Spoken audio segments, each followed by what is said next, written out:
So it's unusual for me to be up and at 'em this early in the morning, but here I am. So I thought I'd record a special live. This is going to be a Mac Minute, but it's not the typical Mac Minute because I'm also going to be talking about things that you could transfer over to the PC side. I want to discuss how to use Zoom as a rehearsal tool and also for self-taped auditions. And what I'm going to show you first is how to enable separate audio files when in Zoom. Once you're in Zoom, go to your main window and click this little gear right here. And you'll see it says settings when you mouse over it. You want to go to the recording settings. So go down here to recording. Click that and you'll see a checkbox for record a separate audio file of each participant. So you want to make sure that's checked. If it's not, check it. And then you can close out of your settings with this little red button up here.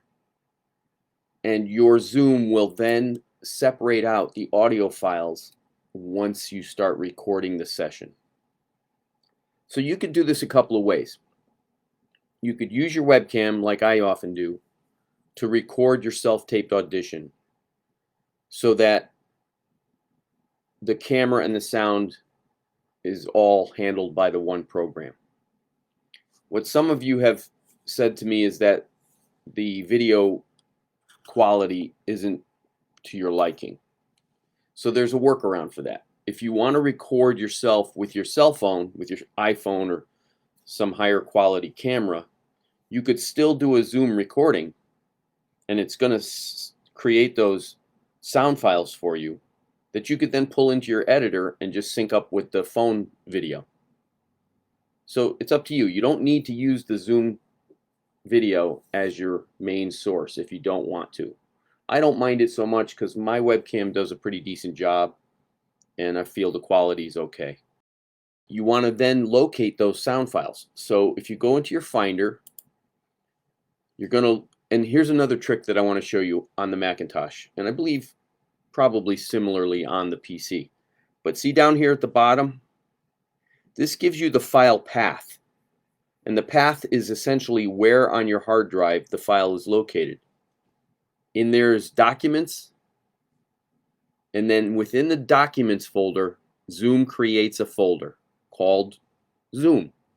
Big shock, right?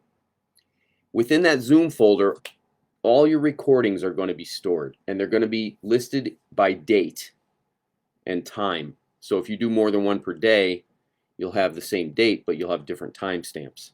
So this folder is called 2022-06-10-1730.39. So I'm assuming that's military time.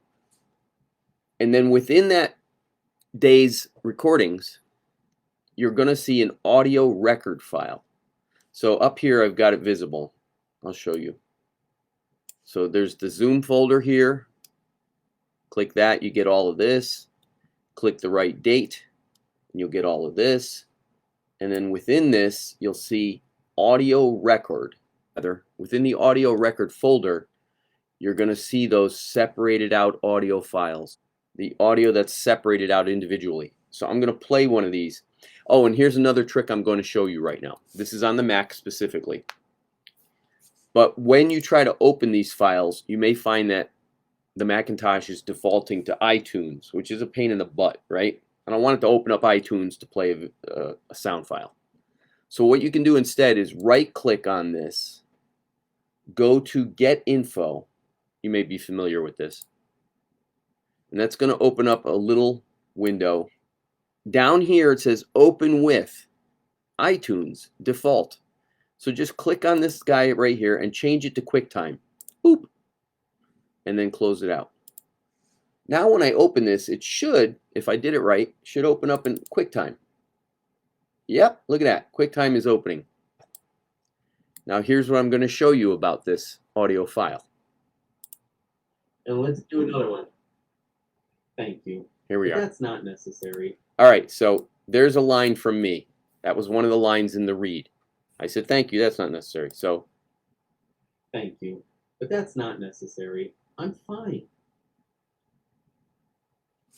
Now you don't hear anybody because Zoom separated out my audio from my scene partner's audio. So this is just me. There's going to be another line in here somewhere, I'm pretty sure. So all this time, the other... Sam was a girl. That's the end of the scene right there. That was my last line. So what this is doing for you is giving you all ready to go a timed out recording of your vocals. The same thing is true of the other scene readers' vocals. So what I did with these files when I was cramming to learn those 23 pages of script, I took them with me. I copied them onto my phone and I took them with me in the car. And I played them. I played the one of me and I tried to speak my lines over it from memory. And then, I tried again and I tried again and tried again until I got to the point where I could say the lines at the same time that the recorded version was saying the lines. And that really ingrained them into my brain, trying to voice over myself. Then I played the other reader's lines. I played my scene partner's lines with the gaps that allowed me to practice those lines. It was just an incredible, intense learning experience. It was very fast and very powerful, and I could do it in the car. I also did it here at home as well, and I would recommend definitely doing both. But using Zoom this way is such a simple, powerful, and effective way to memorize your lines, to practice your scene. Once you've done one of these readings into Zoom, you have this capability, and it's super useful. The other thing you can do with these files and pull them into your editor. So whether you're using iMovie or whatever the editor is of your choice, when you're editing your STAs, you can easily pull these sound files into the editor, and then you just sync them up with the existing vocals, and you've got this really nice, crispy sounding, high quality vocal version of the scene read, as opposed to what normally happens. You're playing it over here and it's getting recorded over here and it sounds like somebody on a phone. It's a really simple way to get a polished sounding STA. The really cool thing about it is you can also alter that audio sound of your reader so that they're not too loud, but they're just loud enough. So if your audio's here, your scene readers could be just below it, and you're never going to worry about them overpowering you or being too soft and hard to hear or hard to understand. So it's high quality and you can adjust the volume. So I strongly recommend that you try this out, get the hang of it, use it as a tool for rehearsal and practice, and also as a way of getting good, clean sound quality in your self-taped audition. Well, as far as I know, Zoom is doing the same thing on the PC side, creating those separated audio files that you can find somewhere on your hard drive. The simplest way to do it is to do a search on Zoom, Z-O-O-M, and it's going to find that folder that's being stored on the computer. I'm pretty certain it's named the same thing on the PC side. It's going to up your game in terms of your rehearsal, your practice, and your self-taped auditions.